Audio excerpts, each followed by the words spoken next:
देखिए, भारतीय जनता पार्टी की नाकामी है। इसमें प्रशासन की कोई गलती नहीं है। सरकार 100% फेलियर हो गई।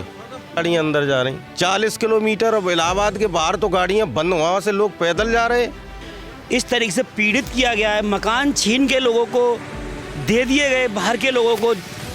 ये सरकार अपनी नाकामी छुपा रही। सरकार नहीं चाहती कि इतने आंकड़े हों।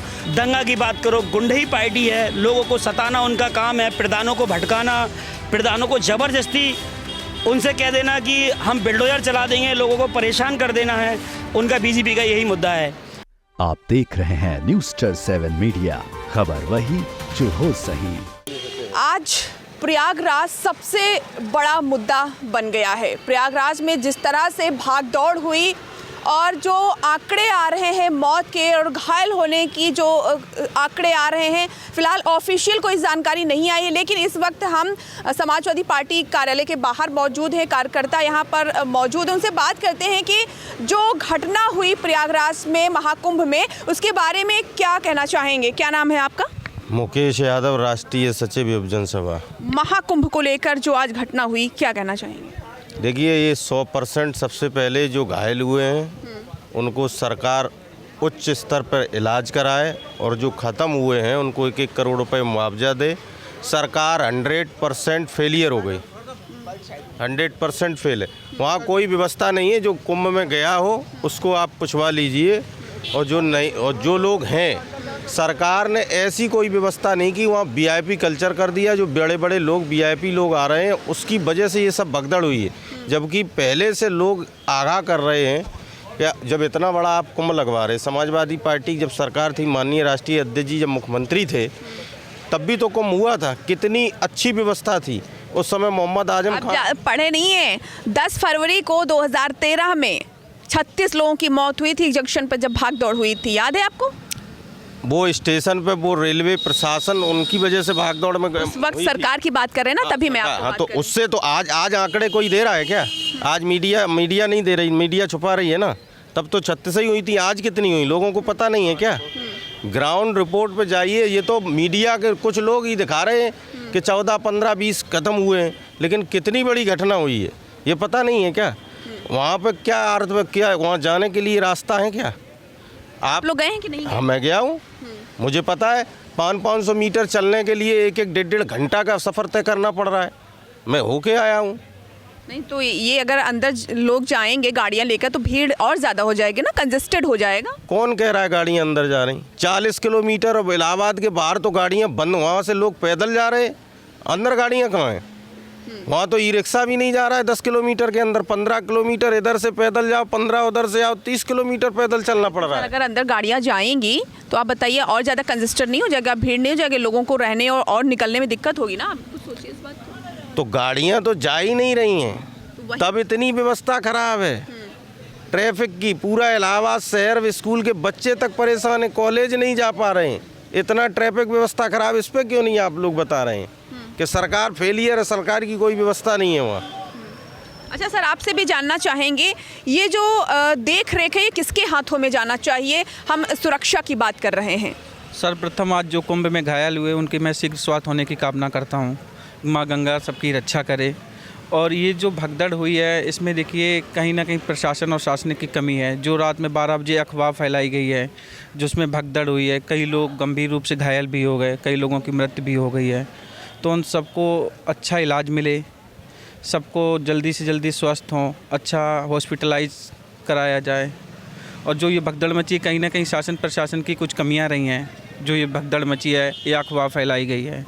अच्छा, 60,000 पुलिसकर्मी वहाँ पर तैनात हैं, जो आंकड़े हैं। इसके अलावा यहाँ पर सुरक्षा व्यवस्था और किन हाथों में जानी चाहिए थी आपके हिसाब से? देखिए, पुलिस तो अपना कर्तव्य कर रही है, डे नाइट ड्यूटी कर रही है, केंद्रीय एजेंसियां भी लगी, सीआरपीएफ भी लगा हुआ है, एसडीआरएफ भी लगा हुआ है, तो पुलिस तो अपना कर ही रही है। अब इतने अधिक पब्लिक हो जाने के कारण ये अफवाह भगदड़ मच गई है। इसमें प्रशासन की कोई गलती नहीं है। इसमें भीड़ इतनी ज़्यादा हो गई तो इनका कुछ एक मैनेजमेंट करना चाहिए कि डाइवर्ट करना चाहिए, तो इतनी भीड़ एक घाट पे ना पहुंच पाए, अलग अलग घाटों पे डाइवर्जन करना चाहिए तो भगदड़ साइड ना होती, आज ये कांड ना होता। अच्छा, अभी आप स्नान करने गए हैं महाकुंभ में? जी मैं गया हूँ। अच्छा, कैसा माहौल देखने को मिला? माहौल क्या एक्चुअली कोई परेशानी आपको हुई? परेशानी तो कुछ नहीं, मतलब ये लोग फाफामऊ की तरफ गाड़ियाँ कई ज़्यादा घाट भी बनाए गए, बट ये पता नहीं क्यों आज भगदड़ मच गई, इतने ज़्यादा लोग पहुँच गए। मौनी अवस्था थी, बाहर से कई प्रदेशों के लोग वहाँ पे पहुँचे हैं, गए हैं, तो ये सब हो सकता है। माँ की व्यवस्थाएं तो ठीक है। आप कुछ कहना चाहेंगे महाकुंभ को लेकर? देखिए, भारतीय जनता पार्टी की नाकामी है सरकार। भारतीय जनता पार्टी को देखिए, वहाँ पे सिस्टम से होता मैडम, हर काम वहाँ का डीएम है, वहाँ के ऊपर जो वहाँ प्रशासनिक जिम्मेदारी है उनको देख रेख करना चाहिए। इतने खुद प्रधानमंत्री जाते हैं तो इतनी वीआईपी सुरक्षा लगा देते हैं, और जब वहाँ जनता जाती कोई सुरक्षा नहीं होती। वहाँ की जो लकड़ी व्यवस्था करनी चाहिए, वहाँ गेट बनाना चाहिए, उसी गेट से निकल रहे हैं और उसी गेट से जा रहे हैं। जब मर गए तो शासन प्रशासन को याद आया कि हाँ एक ही गेट से सब आ जा रहे हैं, तब गेट अलग बनाया गया। ये कहीं ना कहीं जो मरे हैं इनके आंकड़े कहीं ना कहीं सरकार छुपा रही है, और पूरी तरीके से अगर देखा जाए क्यों छुपाएगी, आप बताइए। ये सरकार अपनी नाकामी छुपा रही। सरकार नहीं चाहती कि इतने आंकड़े हों, और ये सरकार का सिस्टम पूरा फेल रहा है, और सरकार नहीं चाहती कि उत्तर प्रदेश की जनता ये अब जनता इनको देखिए भगाएगी, क्योंकि जिस तरह से कुंभ के नाम पर इन्होंने कहाँ से भगाएगी? लूटा कसी की है। कहाँ से भगाएगी? कोई भी सुविधा नहीं है। कहाँ से भगाएगी? ये सिर्फ राम राम जपना, पराया विधायक, देश की जनता उठगना, ये है भारतीय जनता पार्टी को सपना। ये सिर्फ विकास नहीं किए, राम नाम का नाम जपे हैं और प्रदेश को बेहाल कर दिए हैं। क्या लगता है महाकुंभ से भी वो मिल्की से भगाएगी क्या? मिल्कीपुर में इनका सफाया तय है, मिल्कीपुर को अयोध्या बना देंगे। कहाँ से देख नहीं रहे हो? 6 कैबिनेट मंत्रियों को बैठाला है। देखिए, मंत्री इनके सब फेल हो जाएंगे। जनता के अंदर महंगाई और बेरोजगारी से परेशान है। जनता इनके अंधभक्ति में आने वाली नहीं है। जनता इनको समझ चुकी है, और 2027 को भी मुड़तोड़ जवाब मिलेगा। और मिल्कीपुर तो चुनाव हम लोग पूरी ताकत से जीत रहे हैं, और ये हम लोग की मेहनत का ही सफलता होगी। लेकिन जो कुंभ मेला में हुआ है ये बड़ा दुर्भाग्यपूर्ण रहा है। सरकार की पूरी नाकामी रही। सरकार का जो प्रशासन रवैया है वहाँ बिल्कुल तरीके से ठीक नहीं रहा है, क्योंकि अगर शासन प्रशासन वहाँ क्या कर रहा था, जिस तरह से अगर देखा जाए तो वहाँ एक गेट सिस्टम बनना चाहिए, गेट आने वाला होना चाहिए, गेट जाने वाला होना चाहिए। सरकार ने कहीं ध्यान नहीं दिया, पुलिस प्रशासन इसमें वहाँ पे मिलिट्री लगाई जानी चाहिए। मिलिट्री लगाकर वहाँ की व्यवस्था को ठीक किया जाए। और मैं जनता से अनुरोध करूँगा, काफ़ी भीड़ हो गई, आप लोग ना जाएं। और सही है भाई साहब आपका? रंजीत सिंह। तो रंजीत गए हैं कि नहीं गए? सचू मैं तो अभी नहीं गया हूँ, जाऊँगा। थोड़ी भीड़ ज़्यादा है, भीड़ कम हो जाए उसके बाद ही जाऊँगा। और भी लोग मौजूद हैं, बात करते हैं। सर, क्या लग रहा है महाकुंभ को लेकर, जिस तरह से घटनाएं हो रही, पहले आगजनी की घटना, फिर आज भाग दौड़, क्या कहना चाहेंगे?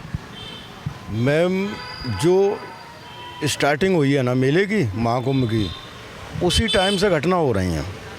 2 बार आगजनी बोली, किसकी कमी है कि वहाँ पर जो कर्मचारी लगाए गए हैं। नाम क्या है सर आपका?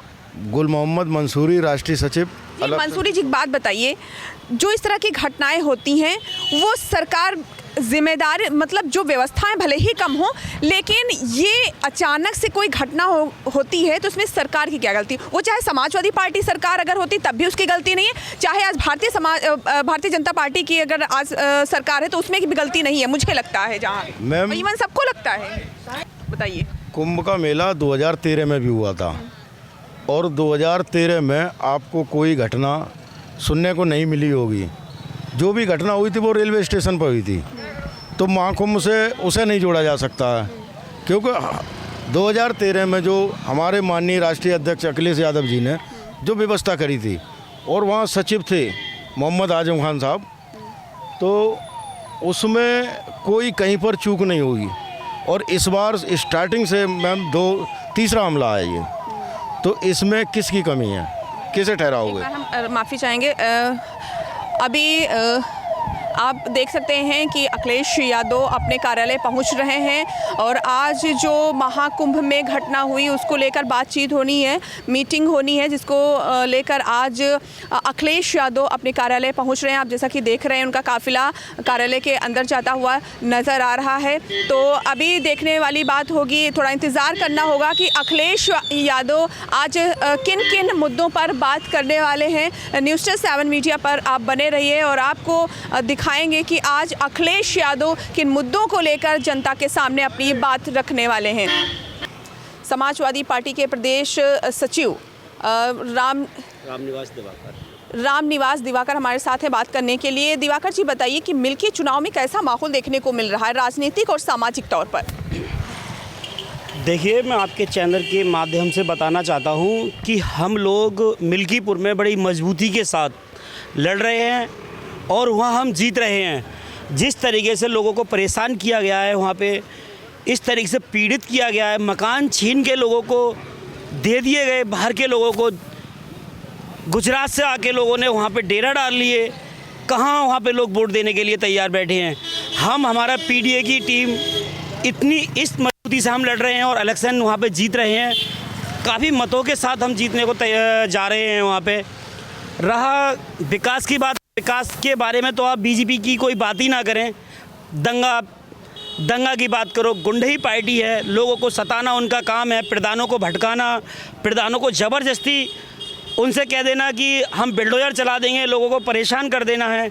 उनका बीजेपी का यही मुद्दा है। हम तो पीडीए के लोग हैं, पीडीए की बात करते हैं और पीडीए हमारे साथ है। हम पीडीए से बहुत मजबूती के साथ इलेक्शन लड़ने को जा रहे हैं। ये क्या बोलते हैं, अजीत प्रसाद को ही क्यों चुनावी मैदान में उतारा गया? क्या पार्टी का कोई और नेता या कोई कार्यकर्ता इतना ज़्यादा योग्य नहीं था कि किसी और को उतारा जाए चुनावी मैदान में? ये जो डिसीजन है, जो राष्ट्रीय अध्यक्ष जी का डिसीजन है, पब्लिक उनके साथ है, वोटर उन्हें जिताने को जा रहे हैं, तो पार्टी उनके साथ है, तो हमें और वहाँ की पब्लिक को कोई ऐतराज़ नहीं है। सामाजिक लोग हैं, पब्लिक के बीच रहने वाला प्रत्याशी है, काफ़ी मतों से जीतने जा रहे हैं, तो पब्लिक जिसको चाहेगी, राष्ट्रीय अध्यक्ष जी ने टिकट दिया, हम उनके साथ हैं, पार्टी उनके साथ है, पीडीए की टीम उनके साथ है। चंद्रभान पासवान को उतारा गया है, ठीक है, अजीत प्रसाद के सामने चंद्रभान पासवान को उतारना मिल्की में वजह क्या हो सकती है? वजह एक आम वजह तो है नहीं, क्योंकि हमारा जो कैंडिडेट है, हमारा कैंडिडेट माननीय अध्यक्ष जी के पूरे आदेशों पे उतरा है।